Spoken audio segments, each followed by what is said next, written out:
양적 긴축이 끝났어요. 중단됐어요. 양적 완화 중이거든요. 단지 우리는 양적 완화라고 부르지 않을 뿐이에요. 은행들한테 돈 꽂아주는 돈 게 꽂고 있죠. 급전을. 저는 인플레이션 파이팅 제대로 못할 거라고 봐요. 중앙은행이 이 중앙은행. 왜요? 왜요? 자기의 파트너가 망가지고 있어요. 시중은행이. 국가, 시중은행, 그다음에 그 중앙은행으로 이루어지는 이 시스템에서 시중은행은 중앙은행이 도저히 부정할 수 없는 파트너예요. 그러니까 시중은행이 없는 한 중앙은행의 통화정책은 제대로 안 먹히게 돼 있습니다. 지금 현재 구조 배열에서. 그런데 시중은행의 자산 구조와 건전성이 망가진 그 끝까지 인플레이션 파이팅을 밀어붙일 수 있을까요? 민관 파트너십 구조에서는 통화정책을 일방적으로 쓰기 힘들다. 네. 자, 오늘 저희가 어떤 걸 할지를 소개해드리기 전에 예. 3프로TV 시청자 여러분들은 아마 저희가 익숙지 않을 수도 있겠습니다. 여러분들은 3프로TV 같은 채널을 보시다가 네. 언더스탠딩이라는 아주 훌륭한 채널은 못 보셨을 가능성이 있고 저희가 예. 익숙하지 않을 수는 있는데 오늘은 어쨌든 글로벌 머니 토크. 글로벌 머니토크의 네. 뭐라고 할까요? 특별판? 별책 부록? 뭐 쉬어가는 그냥- 페이지인데 뭐 나름 재미있는 휴가 시즌은 아니지. 이유를 말씀드리자면 봄철 맞이 특별 하여튼 콘텐츠? 뭐 하여튼 그런 겁니다. 뭐라고 붙여도 좋은데 저희가 뭐 저희는 항상 다 말씀드리니까 예. 글로벌 머니톡의 기둥이자 지붕이자 예. 석가래이자 뭐 장판이자 뭐 한 강남규 기자가 중앙일보. 예. 글로벌 머니톡에 그렇게 집중하라고 제가 말씀드렸음에도 불구하고 딴짓을 했구나. 딴짓을 했습니다. 아, 참 좀 그래요. 맨날 시간 없다고 하더니 네. 네. 책을 썼습니다. 아, 책을 그래서 쓰고 나서 네. 본인이 책 이야기를 좀 하고 싶다. 그런데 스스로. 근데 저희도 어. 뭐 북 언더스탠딩도 있고 그렇지. 뭐 책과 함께도 있고 네. 책 소개를 계속 해드리고 있는데 네. 저희의 책 소개는 책을 많이 사서 보십시오가 아니라 네. 책 읽기 싫은 여러분들을 위해서 책을 안 읽어도 되는 방송을 만드는 게 목표 아니겠습니까? 예. 예. 오늘도 잘 됐다 그럼. 아, 그럼. 이건 어차피 많이 팔릴 것 같지는 않다. 네, 어차피 여러분이 사볼 것 같지도 않고 네. 그래서 저희가 이 책을 굳이 안 사봐도 되도록 네. 저자를 바로 모셔서 그럼 얼마 정성스럽게 썼겠습니까? 그럼 내용은 알아봐야지. 일석삼조입니다. 네. 저자인 강남규 기자의 알리고자 하는 그런 의지도 저희가 받아들이고 책 읽기 되게 귀찮아하시는 시청자 여러분들의 니즈도 네. 저희가 받아내면서 예. 출판사에는 나름대로 저희가 열심히 했다는 생색도 내고. 내고 알겠습니다. 딱 좋지 않습니까? 네. 그런 목적으로 책 좀 잠깐 줘보세요. 머니니스라는 예. 책입니다. 머니니스라는 이 책입니다. 근데 진짜 저는 아까 이따 물어볼 거지만 제목이 아닌 것 같습니다. 그거야 뭐 진짜 안 팔릴 것 같습니다. 정체에 대해서 쓴 책인데 혹시 서점에서 이런 책 보셨는데 네. 안 샀다 하신 분들은 다행입니다. 안 산 게 다행으로 오늘 만들어 드리겠습니다. 바로 책 모시- 내용을 다 바로 알려드릴 모셔보죠. 거니까요. 너무 바로 처음부터 저자를 너무 디스를 했나? 모셔보겠습니다. 네. 중앙일보 국제경제 선임 기자 강남규 기자님 어서 오십시오. 안녕하세요. 나 네. 집에 갈래. 우리 평소 얘기랑 다르죠? 이게 뭘 잘해줄 것처럼 뭐라 그러더니. 너 엄청 갑질당하고 있는 느낌이에요. 네. 지금 방송 불러다 놓고 말이야. 사실은 뭐 하는 플레이야. 책은 읽을 시간이 없습니다. 솔직히 그러니까요. 요일은. 그러니까. 충분히 그 부분은 이해합니다. 예, 대체로 이 책에 무슨 내용이 있는지를 네. 저자로부터 직접 들으면 그냥 뭐 그럼 되지. 책값, 구독, 뭐 그렇지. 저자가 오죽 설명 잘하겠습니까? 자기가 쓴 책인데 그냥 날로 먹어보자. 우리 힘들다. 그런 그러니까요. 뜻입니다. 네. 네. 머니니스. 일단 머니니스.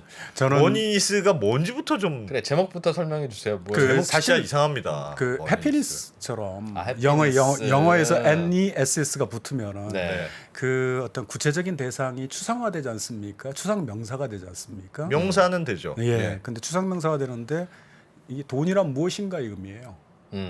그럼 돈이란 무엇인가로 지지 왜 머니니스라고 지으셨습니까? 아 이게 이제 그 이면에 제가 네. 이 책을 기획하고 여러 가지로 이제 초고를 쓰고 있을 때 우리 2%가 조언을 해줬어요. 네.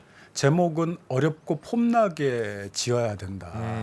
그래서 사실 그 그 우리 안프로가 말이에요. 아까 얘기했지만 형 아니다 그러면서 방송 전에도 여러분들 그 저한테 엄청난 그 면박을 주면서 안 팔릴 것 같다는 어떤 독서를 퍼부어대면서 평소에 저 안프로가 저런 사람은 아니었잖아요. 굉장히 그 따뜻한 사람이었는데 제가 좋아하니까 솔직하게 이제 말씀. 냉정합니다. 그러니까 따뜻하지만 네. 거짓말을 못해서 기자라서. 네.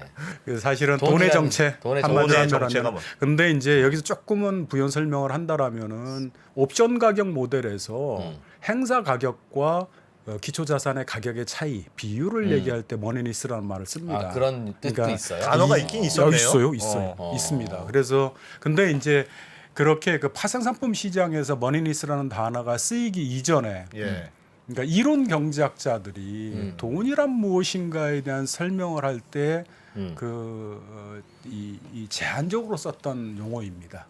그래서 우리가 이제 뭐 역사란 무엇인가, 그 다음에 뭐 행복이란 무엇인가 그런 얘기를 할 때 아, 알겠어요. 그러니까 돈이란 무엇인가를 알아보기 위해서 그렇죠. 만든 돈 그 자체라는 그 이면에는 이제 2%가 책임져야 됩니다. 네. 2%가 제목은 폼나고 어렵고 네. 그 다음에 그 낯설게 지어야지 그나마 사본다. 예. 네.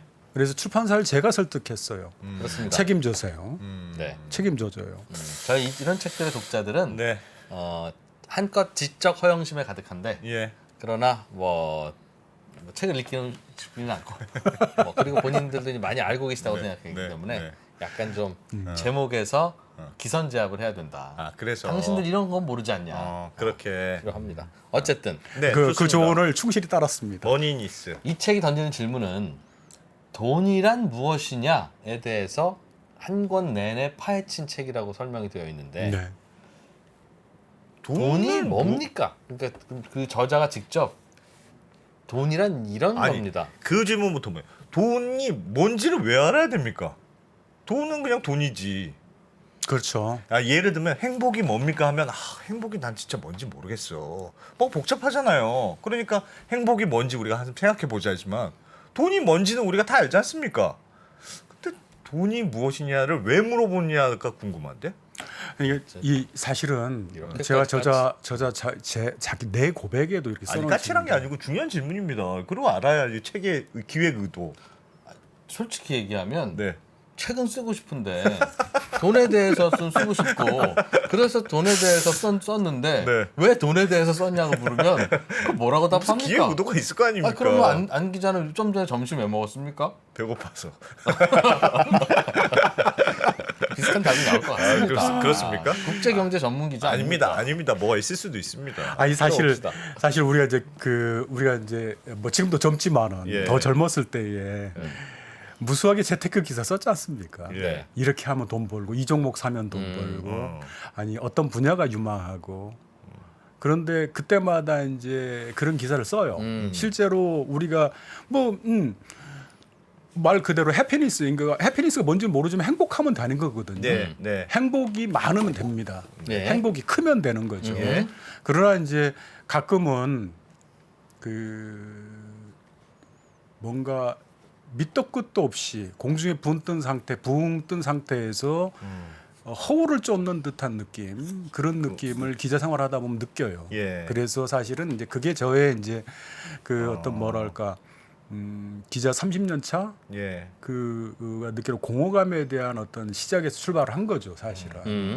근데 두 번째는 뭐냐면 사실은 현재에 우리는 무수하게 재테크라고 해서 무수하게 얼마나 많은 팁을 전달받고 있습니까? 예. 다 부자 됐나요? 못 됐죠. 그런데 어느 순간에 중앙은행에 앉아 있는 선출되지 않은 권력자, 우리가 한 번도 우리를 대표하라고 위임장을 써본 적도 없는 중앙은행 총재가 돈을 왕창 찍어내고 예. 어느 순간에 특정 자산, 나는 내가 가지고 있지 않는 자산인데 엄한 자산, 다른 자산을 가격을 급등하게 만들어 놓는다든지 예. 내 의지하고는 상관없이 마구 돌아가는 시장 상황 그런 상황에서 무수한 팁을 알아본다고 해서 결코 그 리듬을 다 쫓아가기는 힘들지 않습니까? 예. 그리고 경제학에서 말하는 프로시클리칼 하다 그러잖아요. 이 파동들이 많은데 그 파동을 다 쫓아갈 수는 없는 거고 그렇다면 조금 그 근원적인 질문을 던지면서 차분차분하게 네. 접근해 나가면 알겠습니다. 그나마 제가 돈이라고 더 벌 수 요약하면 있을까? 돈에 관한 한 돈을 버는 게 제일 좋고 돈을 벌기만 하면 사실은 아무 문제 없는데 돈 버는 게 어려우니 이 순위로 돈에 대해서 알기는 해보자 라는 뜻입니다. 그렇게 정리하면 되겠습니까? 역시 2%는 2%는 네. 규제예요. 왜 존경해. 얘기를 그렇게 뭐 이렇게 있어 보이게 합니까? 야, 나 들으면서 내 있어 보인다 이렇게 생각하고 있었는데. 네, 알겠습니다. 저희 3% 구독자 여러분, 네. 제가 당하고 있습니다. 네. 제가 이럴 줄 몰랐어요. 인터뷰하자 그럴 때. 글로벌 머니톡 시청자들이 이게 뭔가 싶으시겠으나 오늘은 시종일관 이럴 겁니다. 책 얘기 좀 하다가 예. 또 이제 강남 기자님 또 이상한 얘기도 하다 그럴 거니까 큰 기대는 하지 마시고 시간이 좀 있으신 분들만 시청을 해주시면 되겠습니다. 자, 예, 그러면 어, 다시 그러면 돈이 뭐냐? 뭡니까? 그 질문으로 다시 돌아가야 되겠네. 그러니까 진짜 그거는 아빠 돈이 뭐야? 라고 아니 물을 이거 때 시작에 그렇게 돼 있더니 이 서문에 아들이 아빠 뭐야? 돈이 뭐야? 라고 할 때 사실은 뭐라고 설명해 주기가 사실은 딱 떠오르지는 않아요. 그렇죠. 유효한 질문이라고 저 생각합니다. 같으면 돈이 뭐야? 그러면 많을수록 좋은 거야. 뭐 이렇게 얘기하든지. 그런 사실 난감한 질문인데 외국인들이 이제 자기 생각을 정리할 때 뭐라고 얘기하는 줄 아세요? 제가 이제 사실 글로벌 모닝 토크에 많이 네, 나오는 예, 그 외국인들이 참 좋은 질문 하셨다고. 어. 그 이면에는 뭔지 아세요? 나 대답할 딱 부러진 말은 생각이 안 나니까 내 생각 좀 정리해 볼게 그런 얘기를 하는데 사실은 정말 좋은 질문이라고 생각해요. 저도 그 질문을 하면서 그 책을 썼으니까. 예, 돈이란 무엇인가? 돈이란 무엇인가. 근데 사실은 우리가 가족이 뭐고 국가가 뭐고 추상적인 개념들을 대할 때 이 A는 B다라고 정의하기가 사실 힘들어요. 네. 그래서 제가 딱 그 차라리 그렇게 힘들게 머리 싸매면서 A는 뭐다, 돈은 뭐다라고 정의하지 말고 그 돈은 뭐다라고 부를 수 있는 그 틀을 한번 제시해 보겠다 내가 밑바탕을. 그래서 돈은 바이러스다라고 그런 은유를 출발점으로 해서 돈의 정체를 좀 풀어나가 보자. 그렇게 봤습니다. 그래서 사실 돈이 뭐냐라고 물어보면 지금 당장 제 책의 그 서문에 나오는 장 제목처럼 돈은 바이러스다라고 말씀드릴 것 같아요. 말씀드릴 수 있습니다. 공감이 잘 안 됩니다. 여기서 멈추면 안 돼. 계속 이어가야 됩니다. 돈이 바이러스란 말이야? 왜? 라는 생각이 들 거 아니겠어요? 네, 네. 그러니까 그럼 물어봐 줘야지. 물어봐 달라고. 알겠습니다. 그럼 다시 가보겠습니다. 아마 이것도 편집 안 될 것 같은데. 바이러스라고? 돈은 왜 바이러스? 돈이 왜 바이러스입니까? 그 서문에도 진짜 제목이 그렇게 돼 있더군요. 예. 좀 빨리 좀 알려주면 안 됩니까? 우리? 아유 지금 말씀드릴게요. 뭐 송질급 굉장히 그 쪼지 마. 시작한 지 지금 거의 10분 가까이 됐는데 돈이 뭔지에 대한 질문만 던지고 우리 있으니까. 딱 한 마디 들었어. 돈은 바이러스야.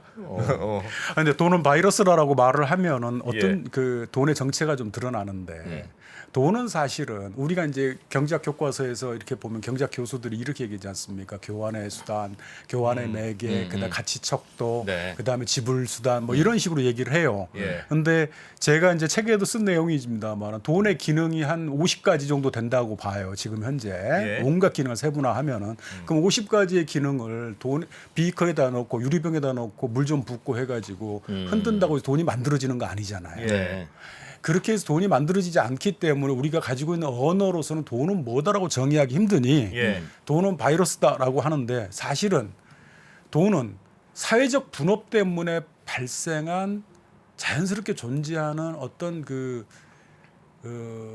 바이러스와 같은 거예요. 이게 무슨 뭐 서로 퍼지는 거죠. 예, 서로 퍼지는 나는 거죠. 나무 열매를 딸게 너는 그동안 짐승을 잡아. 그렇죠. 내가 각자 잘하는 거 하고 서로 교환해. 교환하자. 네. 근데 교환을 나무 열매 하나랑 짐승 한 마리랑 교환할 수는 없으니까 그렇다고 짐승의 뒷다리만 자꾸 자를 수도 없고. 그렇죠. 그러니 서로 교환할 때 필요한 뭔가 단위를 정해서 그걸로 하자. 그게 나뭇잎이든 나뭇가지든 조개 껍데기든 주하든 뭐든. 그래서 만들어진 게 돈이라는 거. 그 천부적인 방송인이네 진짜. 그 정도는 압니다. 그건 저도 압니다. 그 얘기를 해주지 말고. 그게 왜 바이러스냐 이거지. 그러니까. 그거는 교환 수단이고. 아니 지금 글로벌 모니터인데 지금 그걸 모를 거라고 생각합니까? 아 죄송합니다. 조금 좀 수준을 높여주시기 바랍니다. 그래서 이제 그 돈은 바이러스다라고 하는데 그 중간 중간에 이제 바이러스는 지 혼자 존재하지 않아요. 네. 누군가의 숙주에 기대서 존재할 수밖에 없거든요. 네. 그렇습니다. 네. 돈은 바이러스는 자연적 이제 분업 때문에 발생하는 여러 가지 필요 요인 때문에 존재를 해요. 예. 돈은. 그런데 그 돈이라는 바이러스가 깃들 수 있는 숙주가 이제 필요합니다. 5,000년, 그러니까 기원전 3,000년 바빌로니아에서는 네. 진흙으로 만든 토큰이었고요. 아, 돈의 형태를 담을 수 있는 어떤 그걸 물질, 숙주라고 머티리얼. 아하, 아하. 그러니까 금화할 때는 금이고 은화할 때는 은이고, 은이고. 동전일 때는 동이고, 그렇죠. 지폐일 때는 종이고, 전자화폐일 때는 지금은 디지털이겠네요. 0과 1로 이루어진 디지털 수단으로 이해됐습니다. 그 숙주에 기대해서 우리한테 다가오고 있죠. 네. 그럼 왜 그러면 이렇게 변해 왔느냐? 사실은 제가 이제 쭉 리서치를 해보니까 중앙 행정이 중앙 권력이 딱 버티고 있으면 평화가 질서가 유지되지 않습니까? 예. 그게 굳이 민주주의일 필요는 없는데 바빌로니아 시대 때는 중앙 권력이 아주 뭐 무서울 정도로 탄탄했습니다. 예. 그럴 때는 진흙으로도 충분히 우리가 밀과 쌀 뭐 아니면 그때 당시에 그런 걸 교환을 연결시켜 줄 수 있었어요. 예. 예. 예. 그러나 우리가 알고 있는 금화와 은화 시대라고 하는 굉장히 오래 이루어졌었습니다. 그때는 네. 굉장히 갈등이 심했던 시대더라고요. 이 국가 간에, 그러니까 아테네 같은 경우는 오죽했으면은 도시 국가끼리 얼마나 전쟁이 많았습니까? 그런 전쟁과 사회적 갈등이 필요할 때는 금이나 은화 그 시대에 누구나 받아들일 수 있는 숙주에 돈이라는 바이러스가 깃들어서 결제와 동시에 빨리 떠나야죠. 그런 상황입니다. 그러나 지금은 이 중앙 권력이 나름대로 행정력이 유지되고 있고 그 다음에 정보와 온갖 데이터가 있기 때문에 디지털이라는 눈에 보이지 않는 0과 1로 이루어진 신호 다발에다가 그 돈이라는 신어서 바이러스를 보내도. 넣어도 충분히 결제가 이루어지는 거죠. 야, 이거는 의미 있는 것 같습니다. 그래요? 그러니까 돈이라고 하는 건 네. 실제로는 함부로 누가 위조 지폐를 만들고 그러면 안 되잖아요. 그런데 굉장히 컨트롤이 잘 되는 친밀한 집단, 뭔가 컨트롤이 잘 되는 집단에서는 사실은 내가 그냥 돈이라는 형태가 굳이 없어도 아무렇게나 해도 마치 동창회에서는 총무한테 야, 내가 지난번에 3만 원 내가 안 낸 거 있는데 다음에 낼게 하면 야, 뭘 써 마라 하는 거 없이 넘어가니까 그런 건 되는데 점점 중앙에서 통제가 안 되고 각자 알아서 도생하는 그 옅은 네트워크로 이루어진 사회가 되면 될수록 위조할 수도 없고 그 누가 받아도 확실하고 그거를 꼭 검증해주는 다양한 시스템이 필요하다. 그러니까 중앙 집권적 사회에서는 흙으로도 만들고 지푸라기로도 만들고 그냥 나뭇잎으로도 만들어 써도 되는데 그렇죠. 중앙 집권이 잘 안 되는 사회가 되면 될수록 그 자체로서 믿을 만한 이거는 정부가 보증 안 해줘도 이 자체로 나는 충분히 가치가 있다고 생각해 라고 하는 그런 형태의 화폐를 만들려고 노력을 했다는 거네요. 그렇죠. 정확하게. 이거 이 책 내가 쓴 것 같다 거의. 아니 근데 그런 의미라면 네. 그러니까 머니니스라는 거는 약간 뭔가 추상적인 기능이 있고 그걸 그 형태는 다 시대마다 달라지는 거잖아요. 그렇죠. 지금은 디지털도 되고 뭐 심지어 코인도 되고 뭐 그런 거잖아요. 디지털이 됐다는 것 자체가 지금은 굉장히 금화 같은 시대가 된 겁니까? 아니면 옛날에 그 진흙 같은 시대라고는 의미입니까? 사실 디지털 신호를 만드는데 우리 원가 안 들어가잖아요. 네. 거의 안 들어가거든요. 진흙 같은 시대로 온 거죠. 이미 다 통제가 되니까. 그렇죠. 그걸 뒷받침해 줄 수 있는 뒷받침을 국가의 재정과 행정 우리가 이제 여기서 이런 돈은 바이러스다라고 하는 그런 접근법을 쓰면 왜 그 베네수엘라가 돈의 위기를 갖고 있어요. 그러니까 돈 화폐 시스템이 붕괴됐지 않습니까? 예. 그 다음에 우간다라든지 아프리카에서 근래 보기 힘든 1920년대 바이마르 공화국 시전에 봤던 그런 살인적인 인플레이션이 발생하지 않습니까? 그것을 우리는 굉장히 정파적인 주장으로 설명을 해요. 보수주의자들은 퍼주기식으로 복지를 했기 때문에 돈의 양이 갑자기 괜히 늘어났기 많아져서. 때문에 그렇다. 중요한 것은 그 나라가 견딜 수 있는 행정력과 특히 경제적 자원과 행정력이 필요한 거거든요. 그 돈의 가치를 유지하기 그 위해서 유지할 수 있는 왜 그러냐면 돈이라는 것은 기본적으로 우리가 돈을 직접 먹고 살 수 없으니까 내가 이걸 들고 갔을 때에 최소한의 시간 비용, 그러니까 인플레이션이나 기타 지금은 나 1억이라는 가치가 있을 거라고 생각했는데 10분 뒤에 한 9천만 원밖에 안 된다. 심각하지 않습니까? 그런 어떤 짧은 기간 내에는 거의 동일한 가치를 지닌 다른 물건으로 바꿀 수 있다는 전제지 않습니까? 예. 그걸 지탱해 줄 수 있는 것은 사실은 우리는 지금 현재 현대 이제 경제학에서는 전부 다 재정으로만 설명을 하려고 그러지 않습니까? 그 나라의 재정 적자가 얼마고 그것은 사실은 이 좁은 의미의 화폐 시장에서나 그런 얘기고 넓은 의미의 한 나라의 국가 경제로 본다라면은 토탈 경제력, 그다음에 금융 시스템, 그다음에 행정력 이런 것들이 종합적으로 돈을 지탱해 주는 거죠. 야, 근데 솔직히 제가 처음에 들었을 때는 바이러스라는 비유가 어울리지 않는다고 어울리지 않는다고 계속 생각하고 나는 안 되는 있었거든. 표정이 아주 가득해요 지금. 왜냐면 그냥 음식하고 그런 뭐 이런 비유가 훨씬 더 심플하지 왜 바이러스일까? 했는데 지금 얘기를 설명을 들어보니까 바이러스의 특성이 숙주에 따라 변하죠. 숙주에 따라 변하기도 할 뿐 아니라 바이러스는 숙주를 잡아먹고 어느 정도 바이러스가 퍼지면 그 숙주를 완전히 잡아먹고 다른 숙주로 갈아타거든요. 그렇습니다. 근데 그렇죠. 돈도 생각해 보면 돈이 너무 많아지면 사실은 본질 자신을 이렇게 파먹는 느낌이 들잖아요. 돈이 너무 많아지면 가치가 떨어지잖아. 그죠? 그래서 바이러스라는 비유가 그럴 듯한데 이런 생각을 혼자서 이건 아니야 생각하다가 그럴 듯한데 그러네. 이런 생각을 또 했습니다. 예. 그 또 다른 얘기 좀 해줘요. 재밌는데? 그렇죠. 의외로 괜찮은데? 예. 근데 이제 예. 돈이란 우리가 이제 중앙은행이 예. 중앙은행은 일단 돈이라는 바이러스가 이제 자기 영역 내에서 국가 내에서 하나의 돈의 영토 안에서 네. 돈 영토 안에서 퍼져 있는 상태예요. 그럼 예. 필연적으로 중앙은행이 없어도 돈은 존재해요. 네. 예. 그거에 대해서 이제 누구는 포인트, 누구는 뭐 요즘 뭐 말한다면 비트코인 할 때 무슨 단위가 있지 않습니까? 네네. 예. 다양한 형태로 단위를 쓰고 있지만은 국가 공권력으로 우리는 원으로 쓸 거야. 그렇습니다. 단위를 중앙은행이 정하죠. 예, 단위를 정하죠. 가장 중요한 국가 일은 공권력. 국가가 쓰는 돈의 단위를 단위를 결정하는 정하고. 일이다. 그 다음에 두 번째는 근대에 와가지고 이 지극히 돈의 트라이앵글이 있거든요. 중앙은행과 금융, 시중은행과 그 다음에 그 국가라는 네. 그 삼자 사이에 네.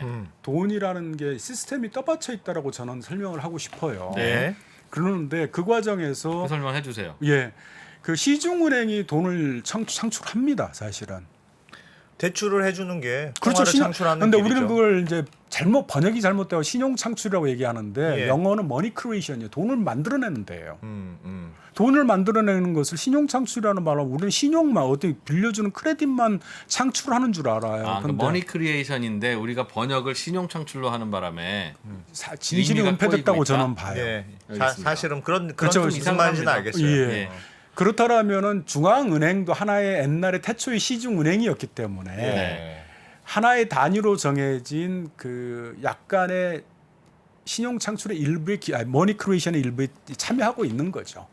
예, 그것도 뭐 대충은 그러면 그렇습니다. 중앙은행의 기능이 뭐냐라고 말한다라면은 존재하는 바이러스가 증식을 얼마나 빨리 하도록 아니면 느리게 하도록 변속을 해주는 역할을 그럴 수 한다고 있겠네. 보는 게 그거- 맞습니다. 그거 요거는 재밌습니다. 요거는 좋네. 이거 바이러스라는 어. 그 은유가 그렇듯하게 연결되네. 네. 뭐, 알겠습니다. 야, 그 야, 그거 중앙은행이라는 게 결국은 바이러스의 증식 속도를 조정하기 위해서 네. 바이러스가 잘 살 수 있는 습기와 온도가 좋은 환경으로 만들 수도 있고 예, 건조하거나 추운 환경으로 만들 수도 있고 그렇지. 어. 어쨌든 은행이 돈을 만드는 역할을 하니까 돈을- 실제로 만드는 역할은 은행이 많이 하고. 돈은 은행이 만들어내고 어, 일반 은행이 어. 중앙은행은 그 환경을 만들어준다. 그렇지. 그렇죠. 그럼 국가는 무슨 역할을 합니까? 트라이앵글이니까 국가. 정작 제가 인터뷰했던 리하르트 베른 영국의 경제학자, 예. 영국에서 활동하는 경제학자인데 양적 완화의 아버지로 불리거든요. 네.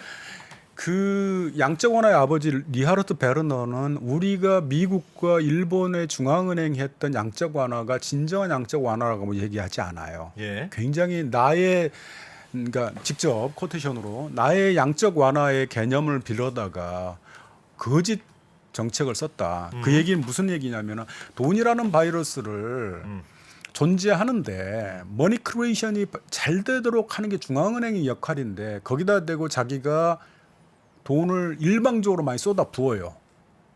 음. 그것도 시중은행을 통해서나 시중은행 진짜로 이 머니 크리에이션을 할 수 있는 중요한 엔진이 자동차 말하는 엔진이 시중은행 시스템인데 시중은행 시스템이 거기에서 주로 쓰는 어떤 뭐랄까 화폐적 성격을 가지고 있는 자산이 있지 않습니까? 예. 국채 내지는 예. 그 우리가 말하는 M1, M2, M3에 예. 들어가는 각종 그 증권들이 있지 않습니까? 예. 그것들을 통해서 머니 크리에이션을 하는데 그걸 정작 그 강화할 생각은 안 하고 그런 자산을 사줌으로써 유동성을 때려 부어서 예. 그러나 정작 양적 완화가 안 됐다라고 얘기를 해요. 바이러스를 그냥 뿌려준 거네. 그렇게 생각하면. 그렇죠. 네. 그러니까 바이러스가 깃들어서 나름대로 잘 활동해서 왕성한 생명력을 가지고 퍼져나가도록 하는 역할을 하는 게 양적 완화의 본질인데 네. 정작 그냥 그 바이러스는 숙주 없으면 살 수 없는 존재인데 그냥 뿌려놓기만 했다. 이 척박한 생태계에. 그래서 리하르트 베르너 같은 사람은 저 양적 완화는 나의 머릿속에서 나온 게 아니다라고 주장을 해요. 양적 완화의 아버지가. 그럼 그 사람의 양적 완화는 뭡니까? 그 리하르트 베르너 같은 사람은 제가 이제 인터뷰를 했을 때 늘 그래도 중요한 이제 책을 쓰면서도 그 어떤 중요한 모티브가 됐는데 그 시중 은행이 대출을 못 해주고 있으니 예. 불신 때문이든 아니면 경제가 활성화되지 않든 그러니까 중앙은행 정부가 시중은행한테 실제로 돈을 빌려가라. 예. 직접 현찰을 빌려가라. 시중은행에서. 시중은행이. 예. 그러면 그 시대에 가장 그 나라 영토에서 가장 신뢰도가 높은 게 국가니까 빌려줄 것이다. 빌려줄 것이다. 그걸 다시 어차피 그걸 뭐 재무부 금고에다 넣어놓을 수는 없지 않습니까? 공무원 몇 조 월급 다. 주고 공무원 월급 주고 그 써라. 다음에 정작 제일 가장 중요한 것 다시 시중은행에다 예치를 할 수밖에 없지 않습니까? 예. 그 예치된 것을 실제로 돈이 현찰이 들어와 있기 때문에 네. 대출을 해줄 수밖에 없다.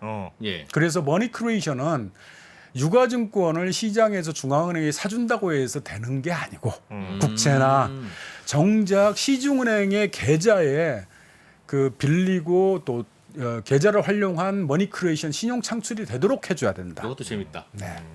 지금까지 우리가 양적 완화라고 하는 건 시중에서 이미 존재하고 있는 국채 같은 채권을 예. 그걸 사들이고 현금을 주는 거니까 현금의 양 자체가 늘어나게 할 수는 있으나 바이러스가 늘어난 건 아니다. 전체적으로 풀려 있는 돈 내에서 그게 채권의 형태로 있든 주식의 형태로 있든 부동산의 형태로 있든 그 전체가 다 돈이라고 하면 그 양을 변화시키는 건 아니다. 실제로 양을 변화시키려면 오로지 대출이라고 하는 머니 크리에이션. 오퍼레이션에서만 가능한 일인데 정부가 그걸 하고 싶으면 정부가 대출을 받아야 되는 거다.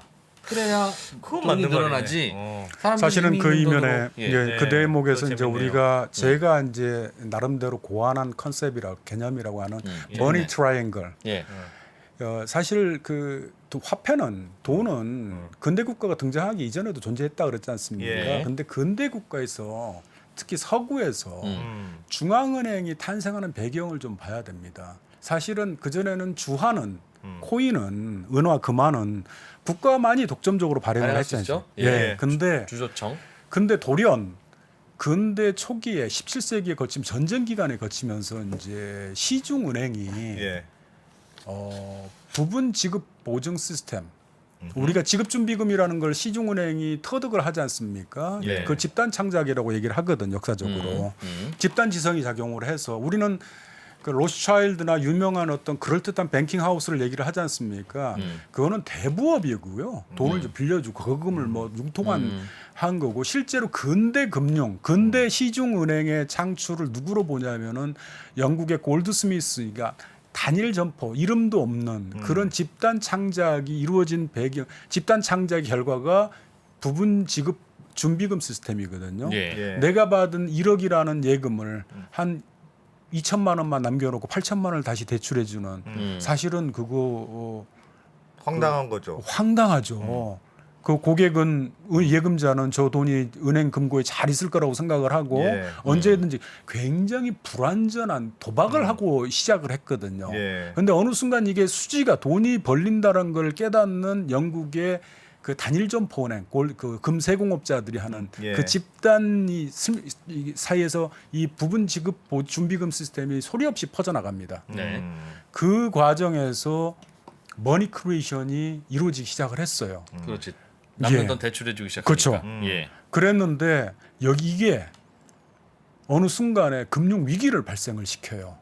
그랬죠. 돈이 예. 많이 풀리면. 네. 네. 그래서 사실은 영란은행이 그저 대출 그 시중은행 불과한데 너한테 공적 업무를 좀 해라. 쟤들 좀 어떻게 좀 시중은행 쟤네들 좀 어떻게 장부도 좀 검사하고 그래서 하나 맡긴 거거든요. 사실 영란은행의 역사를 뒤져보면은 왜 우리가 돈 버는 시중은행인데 국가를 상대로 해서 있는데. 왜 우리한테 공적 업무를 맡기냐. 우리는 그런 영란은행은 우리는 그런 존재가 아니다라고 그때 당시에 이사들이 대거 반발한 이사회 회의록을 많이 봤습니다. 그럼 사실은. 그가 영란은행이 그 당시에 맡겨졌던 업무는 지금 금감원이 하는 그런 업무예요? 이제 아니요. 그냥 야 네가 주식회사 형태로 많은 큰 돈 그전에는 그때 당시에 17세기 상황입니다. 17세기, 예. 18세기에 영국의 은행들은요. 요즘 그 새마을금고보다도 적었어요. 우리나라에. 규모가. 예, 규모가 적었어요. 그러다 보니까 국가한테 전쟁 자금을 꿔줄 수가 없었습니다. 예. 그러니까 주식회사 형태로 어. 대거 자금을 조달을 해서 빌려주는 은행을 하나 만들자.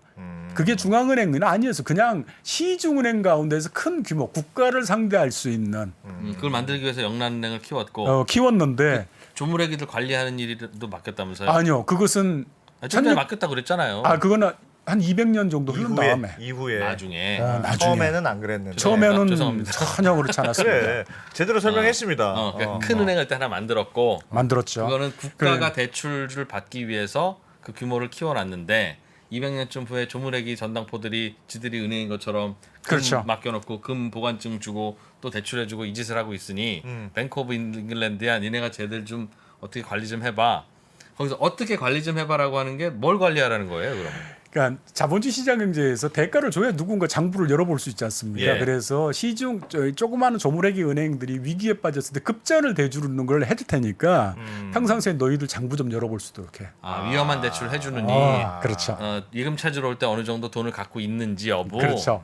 지금 중앙은행이 하면서 시중은행 감시하는 시스템하고 똑같네요. 사실 우리가 이제 그 중앙은행은 20세기의 창조물입니다. 19세기에 창조되지 않았어요. 단지 우리 인체처럼 중앙은행 기능이 그때그때 위기가 발생할 때마다 야 이것도 좀 해봐. 이것도 저것도 좀 해봐. 해서 하나씩 두서없이 무계획적으로 어떤 마스터 플랜이 존재하지 않고 기능이 추가됐습니다. 19세기 내내 그랬어요. 그래 사람들이 하는 일이 네. 그렇지. 뭐 인체가 처음부터, 구석기 시대 이후로 아니면은 뭐 유인원 시대 이후로 아무런 뭐 신의 창조에 따르면 나름대로 설계도를 가지고 창조했을 거 아닙니까? 그렇지 예. 않고 진화론적인 측면에서 본다라면은 주어진 환경에 그냥 투서없이 적응하면서 지금 현재 와 있어요. 그렇게 중앙은행은 만들어진 거다. 네. 그런 역사가 있었군요. 네. 이것도 재밌습니다. 그것도 네. 재밌습니까? 네. 나 성공했습니까? 또- 뒤로 갈수록 재밌네.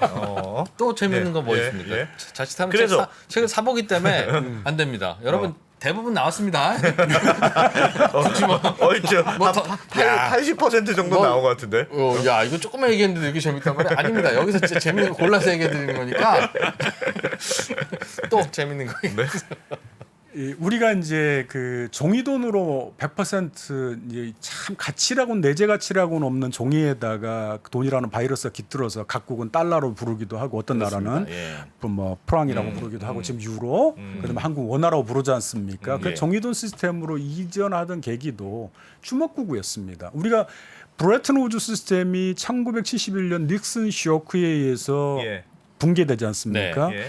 그러니까 금과 달러와 태환 관계, 그러니까 교환의 비율을 사전에 정해놓고 나머지는 달러와 각국 통화를 교환 비율을 정했지 않습니까? 예. 마지막 그 어떤 닻을 달러에만 묶어놨거든요. 금본위의 어떤 흔적만. 근데 우리가 닉슨 쇼크를 했던 그 대책의 회의록을 열어보면은 종이돈으로 이 금본위제를 금태환을 중단하는 게 대단히 일시적인 조치라고 얘기를 해요. 조만간 우리가 마치 에덴 동산에서 쫓겨난 아담과 이브가 우리는 조만간 돌아갈 거야. 네. 금본위제로 복귀할 거야. 왜냐하면 그렇게 안 하면 다른 나라들이 난리칠 거니까요. 그렇죠. 그리고 실제로 닉슨이 백악관에 연설할 때 그대로입니다. 그러나 1971년 금본위제가 붕괴된 이후에 예. 금태환이 중단된 이후에 50년 넘게 종이돈 시스템에 기대해서 세계가 경제 활동을 하고 있어요. 예. 그런데도 우리는 끊임없이 금만이 돈이야. 아니면은 우리는 그때로 돌아가야 돼. 라고 주장하는 일종의 골드버거들이 굉장히 지금도 얘기를 지금도 합니다. 있어요? 지금도 그렇습니다. 달러 곧 붕괴할 거다. 달러 시스템이 붕괴할 거니까 조만간 우리의 금만이 우리가 옛날에 그 데이비드 리카즈 인터뷰 했지 않습니까? 글로벌 머니 토크에서 대표적인 골드버거거든요. 근데 그런 사람들이 그러나 인간이 죄송합니다. 에덴 동산에 쫓겨나온 후에 뭐 죄를 많이 지었기 때문에 우리가 끊임없이 에덴 동산으로 돌아가야 된다라고 부르짖는 뭐 어떤 일단의 종교 무리가 있다라면은 우리는 그걸 시대착오라고 부르죠. 어떻게 돌아가요, 그걸로? 뭐 그도 그렇고 근본위제를 애초부터 하기 어려운 이유가 경제 규모가 커짐에 따라서 통화량도 같이 늘어나야, 즉 배 나올 때마다 허리띠도 풀 수 있어야 허리띠지, 딱 정해진 길이만 가능한 허리띠면 배가 나오면 그 허리띠 버려야 되듯이 경제 규모가 커지면 돌아다니던 통화량도 늘어야 이 통화가 경제를 또 선순환시키고 하는 게 가능한데 금으로만 가능하면 만약에 금이 어딘가에서 발견이 안 되면 어떨 거예요. 그러니까 경제 규모는 10% 커졌는데 금은 5%만 발견되면 더 추가되면 경제 규모를 돈이 못 따라가는 문제가 생기잖아요. 그 2%가 그러니까 2%가 못 쓰는 거 아니냐. 네, 2%가 말했던 근본위제가 정태적 근본위제거든요. 사실은 돈은 바이러스다라고 정의를 하지 않습니까? 그 메타포를 인정을 하면은 경제 규모가 커지지 않습니까? 금 공급이 안 되지 않습니까? 예. 유서화폐가 만들어집니다. 바이러스가 금 보관증 같은 걸 만들어서 그냥 그렇죠. 풀린다는 거죠. 금보관증이든 아니면 심지어 우리가 중세에 그런 경험이 있습니다. 실제로 중세 신대륙이 발견된 이후에 경제 규모가 이제 급팽창을 했어요. 급팽창을 하지 않습니까? 예. 그리고 실제로 서유럽 같은 경우 그 해외 교역뿐만 아니라 자체 내의 농업 생산 양도 늘어나고 그 예. 유통도 많이 이루어져요. 맞습니다. 저희도 부루마블 게임 하다가 돈 떨어지면 바둑알 갖고 와서 돈이라고 해가지고 그렇죠. 돌립니다. 예. 화투 칠 때도 그렇고. 그러면은 그거는 법정화폐가 아니다라고 얘기를 할 거예요. 그러나 그쵸. 다 받아들여지죠. 그러나 우리가 굳이 법정화폐, 그러니까 돈은 바이러스다라고 정의하는 이면에는 뭐가 있냐라면은 어떤 제어와 서비스를 교역하는 데서 가짜 화폐도 그 순간에 교환을 성사시켰으면 돈으로 구실을 한 거예요. 바이러스가 깃들어져 있는 거예요. 그렇죠. 그러면 이것도 저것도 돈이자라고 말한다면 다 돈이지 않겠느냐. 단 국가가 이게 근데 민주주의 국가라면은 선출된 권력자, 국가 추상적인 권력자가 세례를 해줬다라 그러지 않습니까? 너는 돈이다라고 선언을 해주는. 그래서 흔히 말하는 그 성경의 제 1장 창세기 1장 9절에 나온 것처럼 가라사대. 우리가 말로써 이건 돈이라 하기 때문에 돈인 거거든요. 예. 그래서 라틴어로 피아트라는 단어를 써서 피아트 머니를 법정화폐라고 불러요. 피아트가 무슨 뜻인데요? 가라사대. 가라사대라는 뜻이에요? 우리는 이건 돈이라 하매. 하나님께서 가라사대 피아트 라틴어에서 이걸 돈이라고 부르니 말로써 부르니 이거 아는 척하기 이거 아는 척하기 매우 좋아. 그런 거. 그렇죠. 같은 아는 척. 뜻이구나. 좋습니다. 그런데 네. 알겠어요. 그래서 근본위제로 돌아가자고 하는 분들이 예. 진짜 금만 쓰는 세상으로 돌아가자고 하면 경제 규모에 따라서 금의 공급이 원활치 않으니까 그건 안 되고, 예.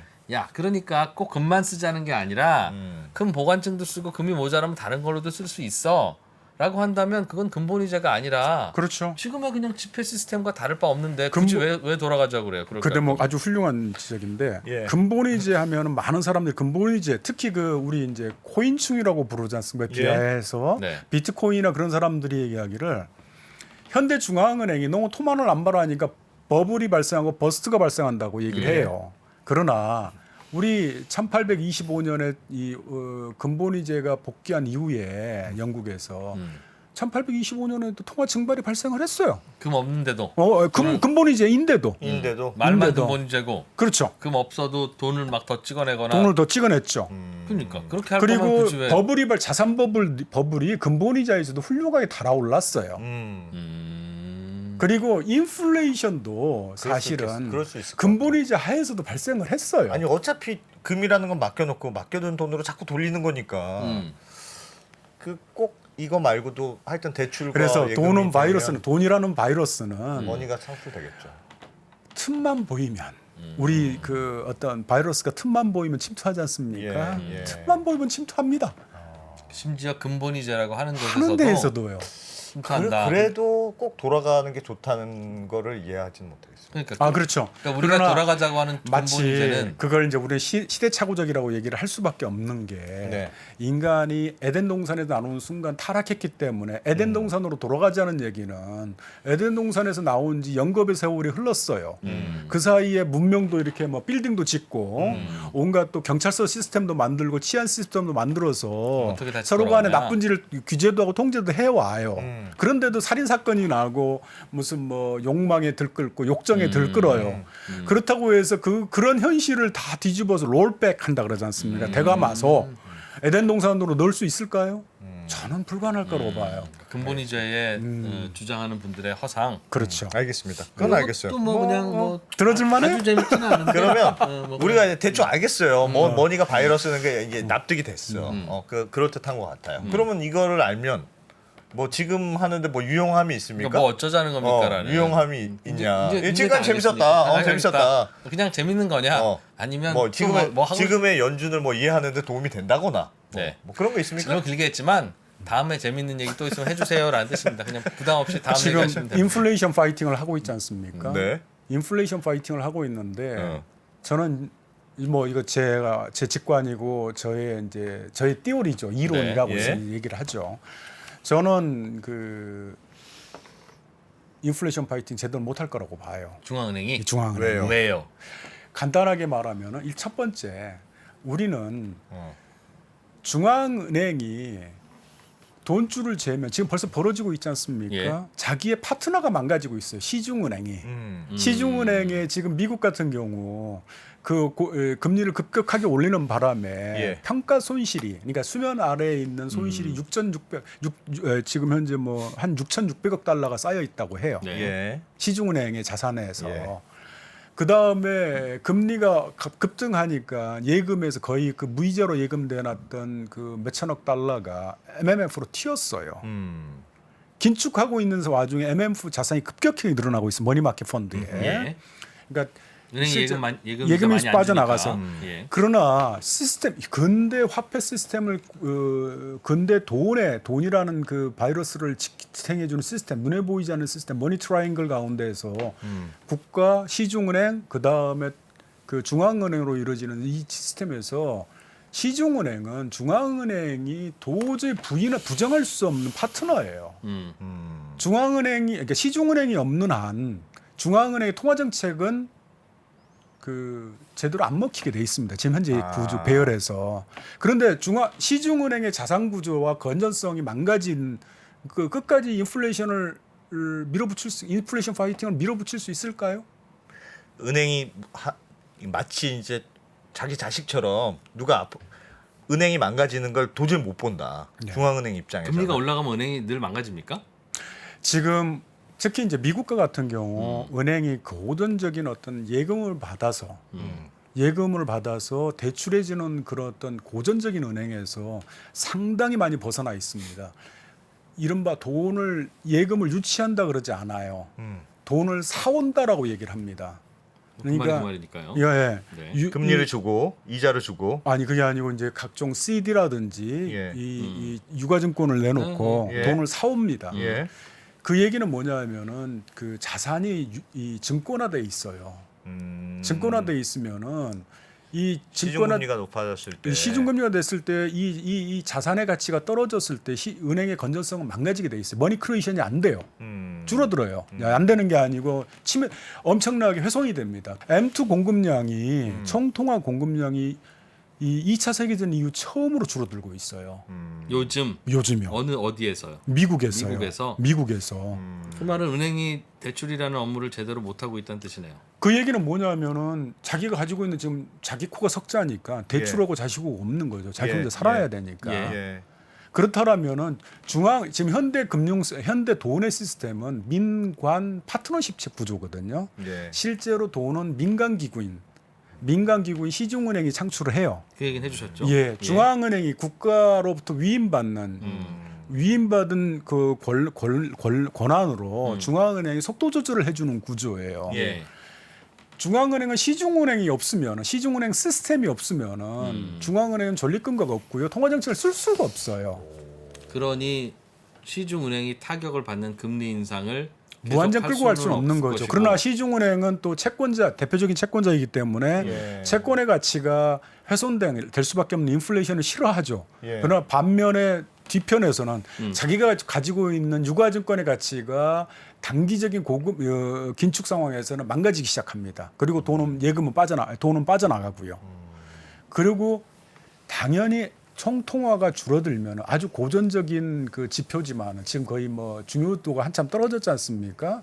그렇지만 총통화가 M2가 줄어들 상황이라면 돈의 공급이 안 되기 때문에 머니 크리에이션이 제대로 안 되기 때문에 실물 경제가 타격받을 수밖에 그게 없습니다. 금리 인상의 부작용이고 그렇죠. 그게 계속될 수는 없을 거다. 그러니까 인플레이션을 억제해야 된다라 우리가 신자유주의 경제 이론에 따르면 인플레이션은 만악의 근원이라고 얘기를 하지 않습니까? 네. 우리는 그 재테크 시장에서는 굉장히 중요한 말이에요.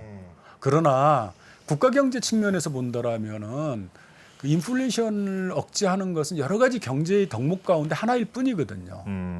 그런데 그 하나의 덕목, 미덕을 쫓아서 비대칭적으로 그 균형을 상실한다 해서 마구 추진했다가는 금리를 그렇게 올렸다가는 지금 미국이 지금 최근에 이제 나중에 이제 글로벌 모니터코에서 제가 인터뷰를 할 예정인데 이 중앙은행이 지금 급전을 대주고 있지 않습니까? 미국 페드가 시중은행에다 시중은행들한테 엄청 지금 양적 완화 뱅크런 끝났습니다. 나니까. 사실상 죄송합니다. 양적 긴축이 끝났어요. 중단됐어요. 양적 완화 중이거든요. 단지 우리는 양적 완화라고 부르지 않을 뿐이에요. 은행들한테 돈 꽂아주는 돈 꽂고 게 있죠. 급전을. 그걸 이제 흔히 하는 말로 그 긴급 유동성 공급이죠. 그거 은행에 들어가서 은행 밖으로는 안 나오는 거 아닙니까? 지금은 그 뭐랄까 이른바 그 대출이 깐깐해지는 단계죠. 네. 예. 그 전에는 금리 가지고 대출을 규제를 했다라면은 대출 담당자들이 시중은행들이 저 신용도를 더 열심히 따져보기 네, 시작했어요. 요즘은 그렇다는 거죠. 예. 예. 그러면 당연히 머니 크리에이션이 위축될 수밖에 없습니다. 자, 이런 상황에서 과연 페드가 우리는 경제학 교과서를 열심히 읽은 분들은 이렇게 얘기할 거예요. 인플레이션 페드가 그건 너무 정치적인 고려이지 않느냐. 뭐가요? 인플레이션을 중단을 하고 다시 한번 그 시중은행을 살리러 가거나 실물 경제를 하는 건 정치적인 선택이지 않느냐. 금리를 낮추는 게 그렇죠. 예. 자고우면하고 원칙을 저버리고 그러면서 우리가 이제 참 그 말의 그 의미도 사실 어떨 때는 회의가 될 때가 있는데 중앙은행이 저렇게 통화 정책을 하면 시장의 신뢰를 잃는다라고 얘기를 하지 않습니까? 뭐 신뢰를 10번 지금 중앙은행이 그런 식으로 신뢰를 잃었으면 하루 이틀 잃은 게 아니지 않습니까? 무수하게 많이 잃어왔죠. 그런 식으로 말한다면. 그럼 중앙은행은 지금쯤 파산했어야 되는데 파산 안 하고 지금도 사실은 맏형으로서 잔소리 해가면서 시중은행에 감내하고 있지 않습니까? 네, 사실은. 네. 그래서 자, 다시 그 우리가 본론으로 들어가면은 이런 그러니까 민관 파트너십 구조에서는 통화 정책을 일방적으로 쓰기 힘들다. 쓰기 힘들다. 예. 알겠습니다. 뭔지. 인플레이션은 근데, 인플레이션 파이팅은 제가 보기에는 올해 안에 어떤 형태든 간에 기준금리를 내리거나 근데 만약 그렇게 되면 물가는 계속 그럼 하늘 높이 치솟을까요? 아니면 내가 그 질문을 하려고 네, 했는데. 기준금리를 낮출 수밖에 없는 이상한 망조가 드는 이 상황 때문에 물가도 내려갈까요? 계속 금리를 올릴 수 없다는 데는 동의. 예. 동의인데 예를 들면 은행 시스템이 문제가 생기고 신용 창출에 문제가 생기고 그러면 말 그대로 머니를 크리에이티브 하는 게 문제가 생기는 거잖아요. 그쵸. 그게 바로 금리를 올리는 게 아니고 그게 긴축이에요. 바로 긴축이니까 네. 그러면 물가도 그냥 잡힐 잡힐 수도 있는 거 겁니까? 아니냐. 우리가 이제 말입니다. 지금 그래서 우리 이제 그 많은 그 보통 이코노미스트 이런 질문하면 좀 좋은 질문입니다 내지는 날카로운 질문입니다 이런 거 좀 하고 갑시다. 기다렸던 질문입니다. 네. 다시 한번 하겠습니다. 기다렸던 질문인데 사실은 네, 네. 우리가 이제 그러니까 많은 그 그러니까 문사철이 사라진 경제학이지 않습니까? 인문학이 사라진 경제학이거든요. 수리적으로 모델로 이제 네. 하는 데에서는 사실은 왜 이렇게 중앙은행이 긴축을 하는데 또 미국의 노동시장은 아직도 이렇게 열기가 끌어넘치느냐 심각하다라고 얘기를 하는데 사실은 그 역사적으로 보면은 긴축하고 경기 침체가 돼서 기업의 실적이 악화되는 단계에서 집단 해고가 발생을 해요. 예. 그래서 사실은 노동시장의 냉각은 중앙은행이 기준금리를 올리는 시점보다 한참 뒤에 발생 시작을 해요.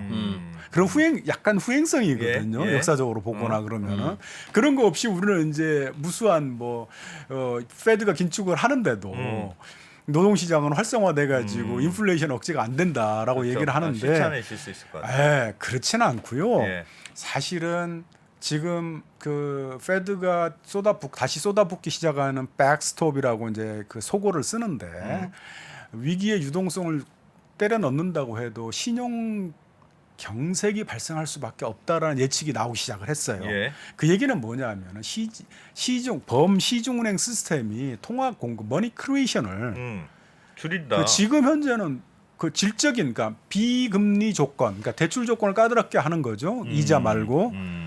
그 다음에는 금리를 더 주고더라도 돈을 대출해 주려고 하는 은행이 줄어들 수밖에 없어요. 그렇다라면은 실물 경제는 위축될 수밖에 없습니다. 예. 그러면 자연스럽게 물가는 잡힐 수밖에 없어요. 그래, 금융위기가 본격, 신용경색, 크레디트 크런치가 되고 금리 안 올려도 저절로 세상이 힘들어져서 그렇죠. 그러니까 제가 드리고 싶은 말씀은 이렇게 처음에 우리 강남규 기자님이 인플레이션은 못 잡을 것 같아. 그게 그래. 아니고 중앙은행이 금리를 계속 못 올릴 것 같아. 그거지. 그거는 그게 맞지. 인플레이션은 못 잡을 것 같아는 아니다. 결국 잡히잖아요. 근데 잡은 건 아니고 그냥 죽은 거지 인플레이션이. 잡히는 거와 잡은 거는 의미가 개념의 차이는 큽니다.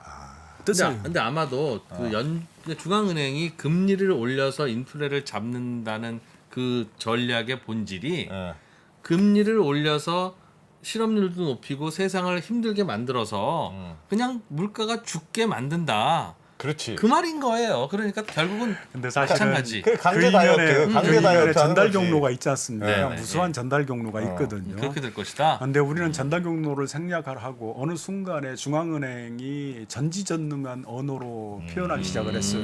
중앙은행이면 무조건. 예. 그러나 중앙은행도 자기가 존립하기 위해서는 누군가의 힘을 파트너십 구조니까. 그러니까 물가를 잡기 위해서는 반드시 고통이 수반되고 중앙은행의 금리 인상은 그 고통 그 자체인데 우리는 중앙은행이 그냥 금리만 올리면 또 그 자동으로 물가도 조절되는 걸로 이해하면 안 된다.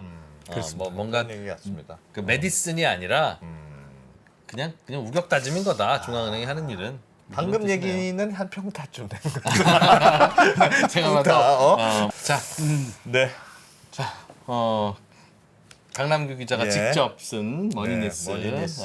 다음부터는 가능하면 책을 쓰지 않으시기를 말씀드리려고 했는데 재밌습니다. 나름대로. 생각보다 재밌었습니다. 나름대로 생각보다 네. 재밌고. 보기에는 참 재미없게 생겼는데 네. 생각보다 재밌네요. 그러나 여러분 그렇다고 이게 다다. 이게 정말 답니다. 뭐 사서 절대 그러지 마시고요. 나 집에 갈래. 시간이 있으시면 뭐 글로벌 머니톡이나 언더스탠딩이나 뭐 그래도 남으면 3프로 TV나 네. 이런 거 보시고요. 다 말씀드렸습니다. 그래도 뭐 어쨌든 잘 들었네요. 마치 책을 읽은 것처럼. 기도 하고 사실은 그래서 이런 거 듣고 나면 책을 사서 그냥 책꽂이에다 나 이런 거 들었어 하고 꽂아 놓는 겁니다. 장식용. 네, 책은 장식용이지 진짜 사서 읽으시는 분들도 있더라고요. 오자 꼭 잡아와요. 네. 오자 발견해가지고. 그렇지 않습니다. 여러분 냉장고에 있는 거 다 먹습니까? 책도 마찬가지입니다. 언젠간 먹어야지 하고 갖고 와서 버리는 게 음식물이듯이 책도 마찬가지입니다. 사서 네. 꽂아놓고 있다가 네. 나중에 정리하고 그런 게 인생이죠. 네. 자, 강남규 중앙일보 국제 경제 선임 기자. 선임 이름이 길어요. 뒤에 뭐 붙은 게. 네, 고맙습니다. 고맙습니다. 잘 들었습니다. 예, 섹스 느라 고생 많이 하셨습니다. 네. 감사합니다. 아 정말 근데 유쾌한 대화였어요. 고맙습니다.